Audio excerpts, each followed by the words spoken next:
ഓം പാർത്ഥായ പ്രതിബോധിതം ഭഗവതാ നാരായണേന സ്വയം വ്യാസേന ഗ്രഥിതം പുരാണമുനിന മധ്യേ മഹാഭാരതം അദ്വൈതാമൃതവർഷിണീം ഭഗവതീം അഷ്ടാദശാധ്യായിനീം അംബ ത്വാമനുസന്തതാമി ഭഗവദ്ഗീതേ ഭവദ്വേഷിണീ.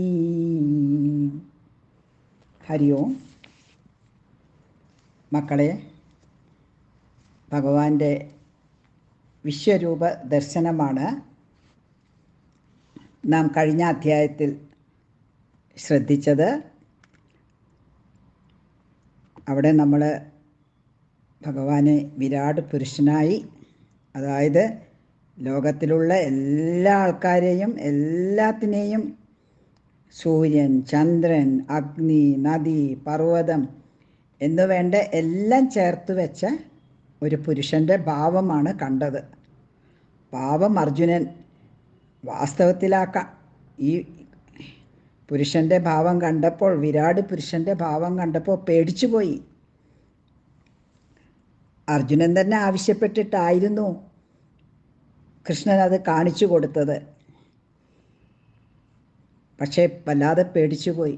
അവസാനം അർജുനൻ തന്നെ പറഞ്ഞു, ഹേ കൃഷ്ണ, എനിക്ക് പേടിയാവുന്നുണ്ട്. അതുകൊണ്ട് എനിക്ക് വളരെ സന്തോഷമായി ഇതെല്ലാം കണ്ടിട്ട്. പക്ഷേ ആ കിരീടമൊക്കെ ധരിച്ച രൂപം ഒന്നും കൂടെ കാണിച്ചു തരണം. അർജുനൻ്റെ സ്നേഹവും ഭക്തിയും കണ്ട് മനസ്സലിഞ്ഞ കൃഷ്ണൻ വീണ്ടും തൻ്റെ സുന്ദര വിഷ്ണു രൂപം, അതായത് കിരീടം ധരിച്ച് നിറയെ ആഭരണങ്ങൾ അണിഞ്ഞ് കുറിതൊട്ട് ശംഖ്, ചക്രം, ഗദ, താമര ഇവയെല്ലാം 4 കൈകളിൽ ഏന്തിയ ആ രൂപത്തെ കാണിച്ചു കൊടുത്തു. അർജുനൻ സന്തോഷം കൊണ്ട് മതിമറന്നുപോയി. ഇത്രയുമാണ് നമ്മൾ 11-ാം അധ്യായത്തിൽ കണ്ടത്. ഇനി 12-ാം അധ്യായത്തിൽ എന്താണ് പറയുന്നത്? ഈ 12-ാം അധ്യായത്തിൽ പറയുന്നത് ഇതുവരെ പറഞ്ഞ കാര്യങ്ങളെക്കുറിച്ച് തന്നെയാണ്. എന്താണ്? ഭക്തി. ഭക്തി തന്നെയാണ് ഇവിടെയും വിഷയം. ഭക്തി നമ്മൾ 7-ാമത്തെ അധ്യായം മുതൽക്ക് ഭക്തിയെക്കുറിച്ചുള്ള പല കാര്യങ്ങളും ഓരോന്നിലായിട്ട് ഭഗവാൻ കൃഷ്ണൻ പറഞ്ഞു തരികയാണ്. അതൊക്കെ നമ്മൾ കണ്ടു.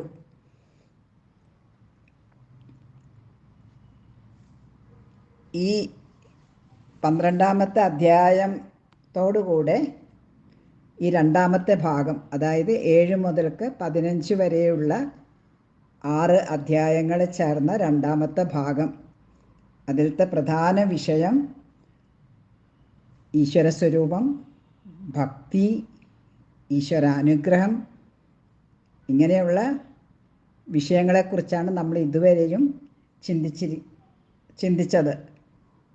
ഈ കഴിഞ്ഞ 5 അധ്യായത്തിൽ കാണുന്നത്. ഇനി നമുക്ക് ഒന്നുകൂടെ ഭഗവാൻ ഈ അധ്യായത്തിൽ അർജുനനെ വിസ്തരിച്ച് ഭക്തിയെക്കുറിച്ച് പറഞ്ഞു കൊടുക്കുന്നുണ്ട്. നമുക്ക് കുട്ടികളായ നമുക്ക് നമ്മുടെ മനസ്സുകൊണ്ട്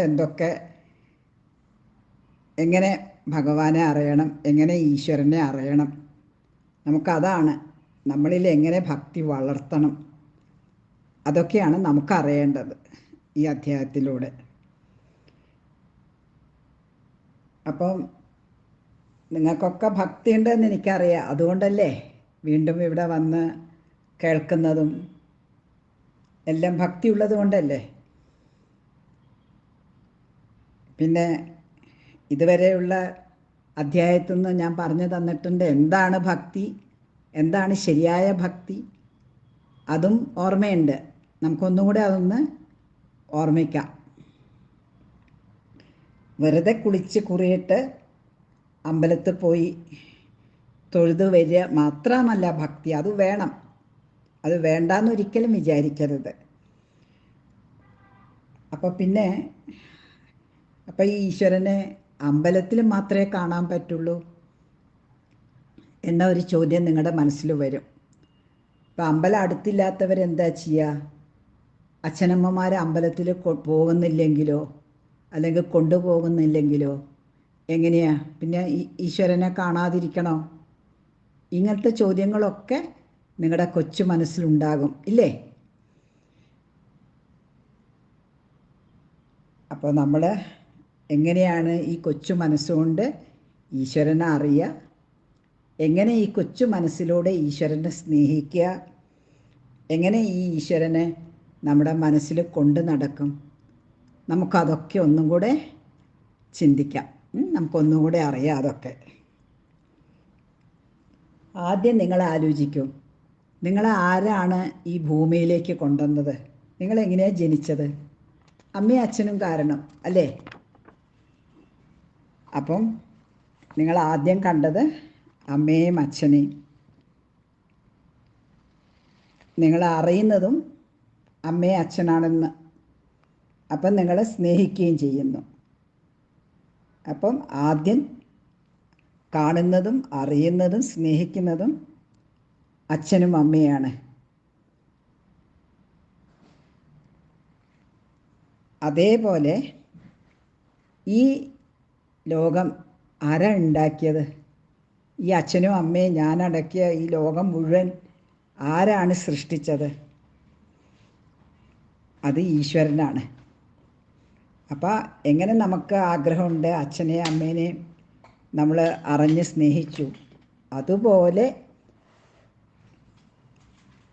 ഈശ്വരനെ നമ്മൾ അറിയണം,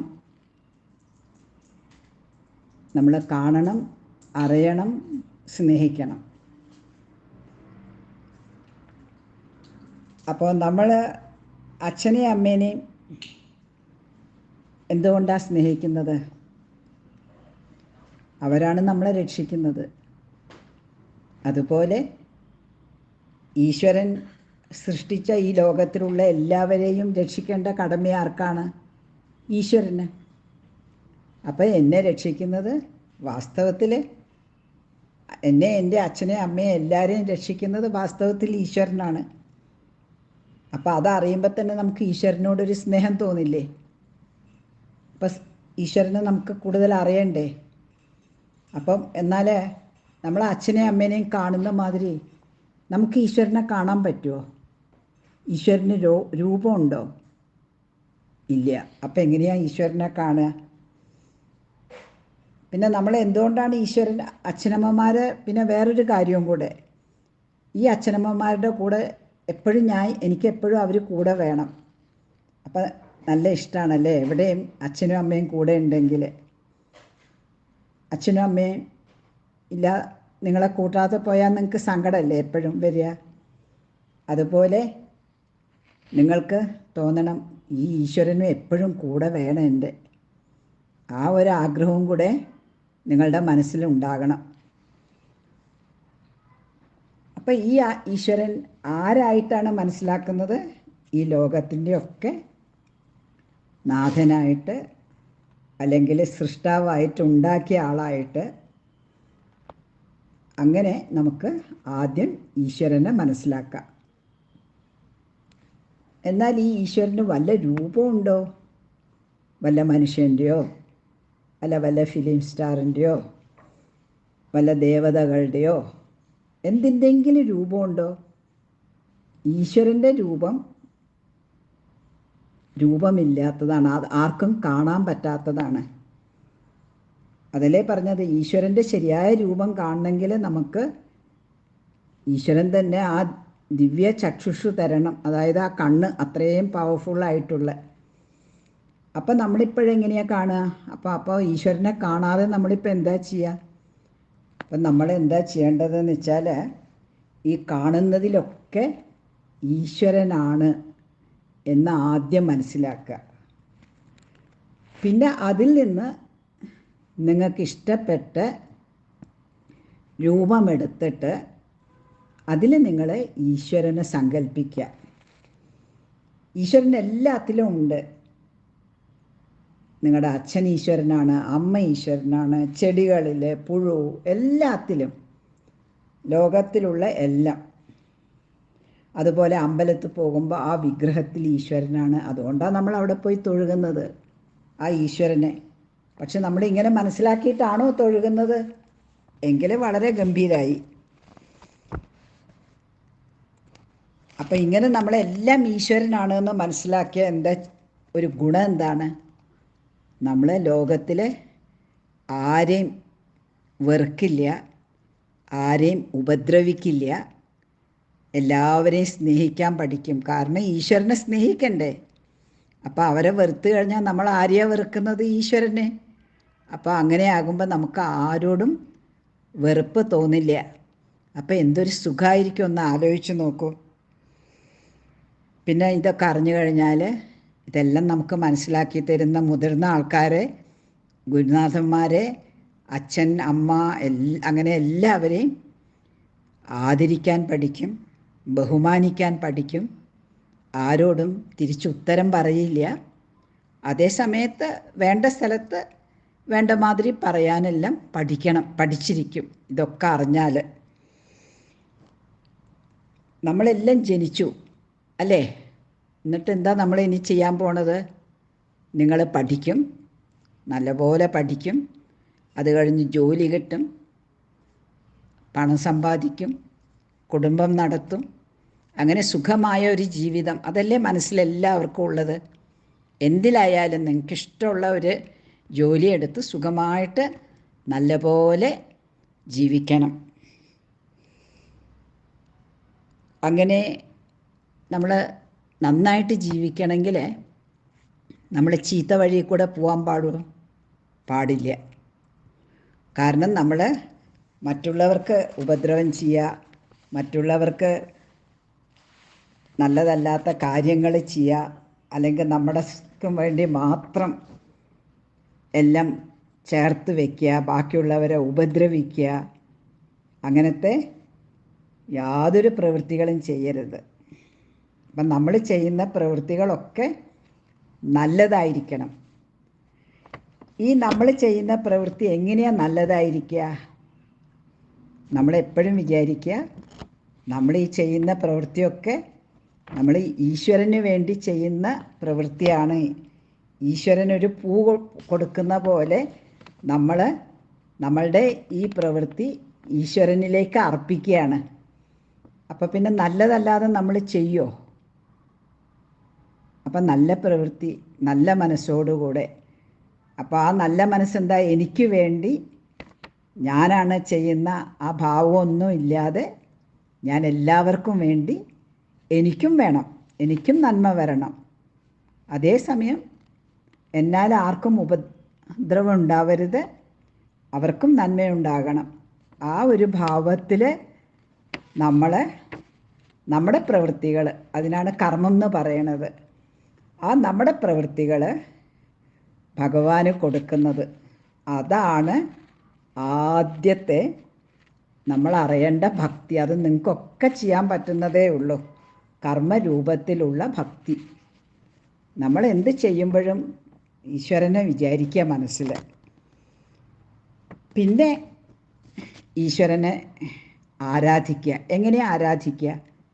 ഒരു ഫോട്ടോ വേണം. അപ്പോൾ ഏത് ഫോട്ടോ വേണ്ടത്?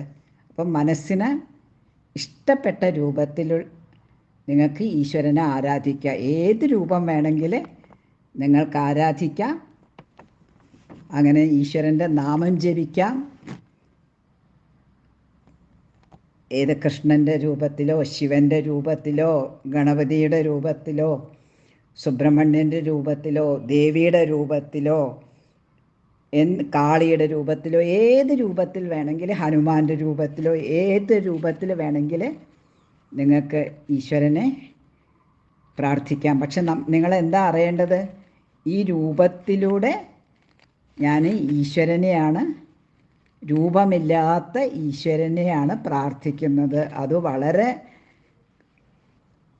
വ്യക്തമായിട്ട് നിങ്ങളുടെ മനസ്സിലുണ്ടായിരിക്കണം.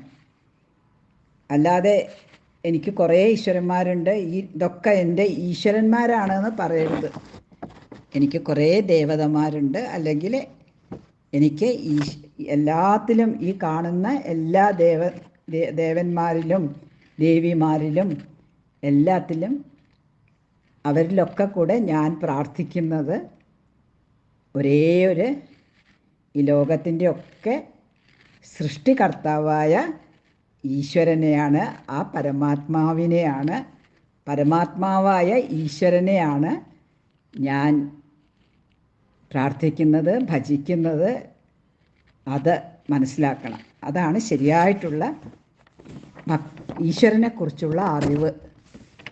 അത് തന്നെ ശരിയായ ഭക്തിയും.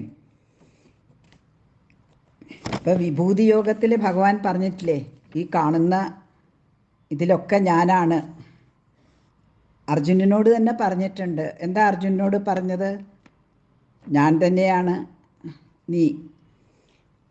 അപ്പോൾ അങ്ങനെ ഏത് രൂപമാണ് നമുക്കിഷ്ടം അതിൽ വെച്ചിട്ട് നമുക്ക് ജപിക്കാം, നാമം ജപിക്കാം, കഥകൾ കേൾക്കാം, സ്തോത്രങ്ങൾ ചെല്ലാം, പാട്ടുപാടാം ഈശ്വരനെക്കുറിച്ചുള്ള.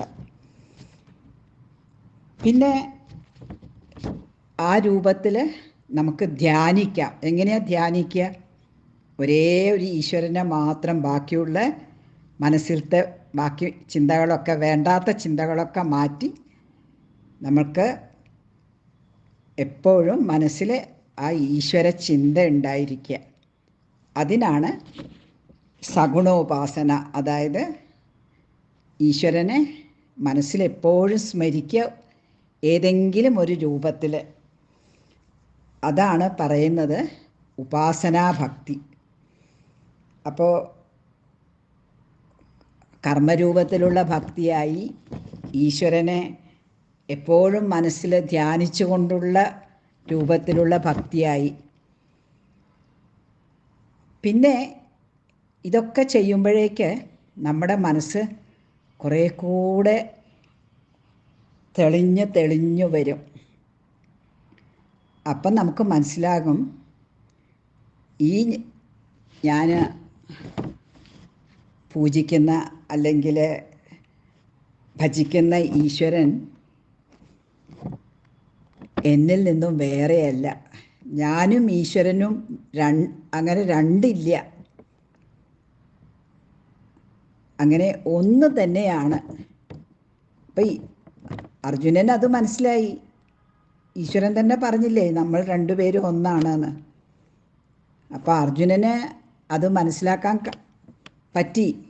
അങ്ങനെ അത്രയും വലിയ ഭക്തി ഉണ്ടായതുകൊണ്ടാണല്ലോ കൃഷ്ണൻ അർജുനന് തൻ്റെ വിശ്വരൂപം, അല്ലാതെ വിരാട് രൂപം അല്ലെങ്കിൽ വിശ്വരൂപം കാണിച്ചു കൊടുത്തത്. അതുപോലെ നമ്മളെപ്പോഴും നമുക്ക് മനസ്സിലാക്കണം, ഈ എൻ്റെ കൂടെ തന്നെ എനിക്ക് വേണ്ട ഈ ഈശ്വരൻ എന്നിൽ തന്നെ ഉണ്ട്. എന്നിൽ മാത്രമല്ല, എല്ലാത്തിലും ഉണ്ട്. പക്ഷേ എൻ്റെ കൂടെ എപ്പോഴും ഉണ്ട്. ഈ കാണുന്ന ലോകത്തിലുള്ള എല്ലാത്തിലും ഈശ്വരൻ തന്നെയുള്ളൂ, ഒരു വ്യത്യാസവും ഇല്ല. അതിനാണ് അപ്പം ഈശ്വരൻ എന്നിൽ നിന്നും വേറെയല്ല എന്ന ആ ഭാവത്തിനാണ് ഒരു പേര്. നിങ്ങൾക്ക് ഓർക്കാൻ പറ്റുമെങ്കിൽ ഓർക്കുക, അനന്യഭക്തി. അതായത് ഈശ്വരൻ എന്നിൽ നിന്നും വേർപെട്ട ഒരാളല്ല, അന്യനല്ല, ഒന്നാണ്. ഇതാണ് അറിവ് കൊണ്ടുണ്ടാകുന്ന ഭക്തി. അതിനാണ് ജ്ഞാനഭക്തി എന്ന് പറയണത്. അപ്പം നിങ്ങൾ എന്തൊക്കെ ഇതൊന്ന് മനസ്സിലാക്കി? ഈശ്വരൻ്റെ സ്വരൂപം മനസ്സിലാക്കി, ഈശ്വരൻ ഭക്തി എന്താണെന്ന് മനസ്സിലാക്കി. ഇനി നിങ്ങൾക്ക് എപ്പോഴും ഈശ്വരൻ്റെ അനുഗ്രഹം വേണമെന്ന് തോന്നുമല്ലേ? ഇപ്പോൾ പഠിക്കാൻ പരീക്ഷ ആകുമ്പോൾ ഈശ്വര നല്ലോണം നല്ല മാർക്ക് വാങ്ങിത്തരണേ, അല്ലെങ്കിൽ എനിക്ക് പരീക്ഷയിൽ റാങ്ക് കിട്ടണേ, ഈശ്വരനോട് പ്രാർത്ഥിക്കില്ലേ? പക്ഷെ അപ്പോഴൊക്കെ ഓർക്കുക, എൻ്റെ കർത്തവ്യം ആദ്യം ഞാൻ ചെയ്യട്ടെ, പഠിക്കട്ടെ. പഠിക്കാതെ ഞാൻ ഈശ്വരനോട് പ്രാർത്ഥിച്ചിട്ട് കാര്യമില്ല. എൻ്റെ കർത്തവ്യം ഞാൻ ചെയ്താൽ തീർച്ചയായിട്ടും അനുഗ്രഹമുണ്ടാകും. അനുഗ്രഹമുണ്ടാകുമ്പോൾ നിങ്ങൾക്ക് എന്താ ഉണ്ടാകുക? നിങ്ങൾക്ക് ശക്തി ഉണ്ടാകും പഠിക്കാൻ. നിങ്ങൾ നല്ലപോലെ നിങ്ങളുടെ കർത്തവ്യം ചെയ്യുമ്പോൾ നിങ്ങൾക്ക് അതിനുള്ള ഒരു ശക്തി ഭഗവാൻ തരും. അതുപയോഗിച്ച് നിങ്ങൾ നല്ല പോലെ പ്രയത്നിക്കുക. അതും നിങ്ങളിപ്പോൾ ചെയ്യണം. അതും നിങ്ങൾക്ക് ചെയ്യാൻ പറ്റും. പിന്നെ അത് കഴിഞ്ഞിട്ട് ജയിക്കുമോ, ഫസ്റ്റ് റാങ്ക് കിട്ടുമോ, അല്ല എന്തെങ്കിലും കാരണവശാൽ പരാജയപ്പെടുകയോ ചെയ്യുക, അതിനെക്കുറിച്ചൊന്നും നിങ്ങൾ വിഷമിക്കരുത്. എല്ലാം നല്ലതിനാണെന്ന് വിചാരിച്ച് വീണ്ടും പഠിക്കുക. അല്ലെങ്കിൽ ഫസ്റ്റ് റാങ്ക് കിട്ടിയാൽ അതും എൻ്റെ മിടുക്കൊണ്ടാണെന്ന് അഭിമാനിക്കാതെ എല്ലാം ഈശ്വര അനുഗ്രഹമാണ്.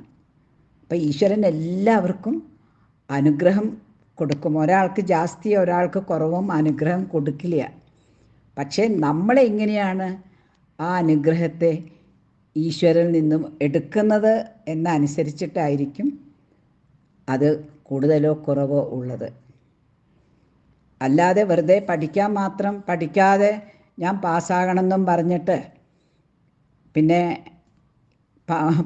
തോറ്റു പോകുമ്പം ദൈവത്തിന് കുറ്റം പറയാൻ, ഞാൻ ഇത്രയൊക്കെ കൊടുത്തു, ദൈവത്തിന് ഞാൻ അമ്പലത്തിൽ ഇത്ര നേർന്നു, അങ്ങനെ ചെയ്തു ഇങ്ങനെ ചെയ്തു, അങ്ങനെയൊന്നും ചെയ്യേണ്ട ആവശ്യമില്ല. നിങ്ങൾ മനസ്സുകൊണ്ട് ഭക്തിപൂർവം ഈശ്വരനെ എപ്പോഴും ഓർമ്മിച്ചാൽ മാത്രം മതി. അതാണ് ഏറ്റവും ഈശ്വരന് സന്തോഷമുള്ള കാര്യം.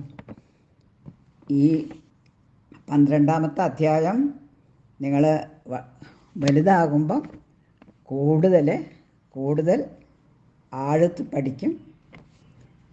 തൽക്കാലം ഇങ്ങനെ നിങ്ങൾ മനസ്സിലാക്കിയാൽ മതി.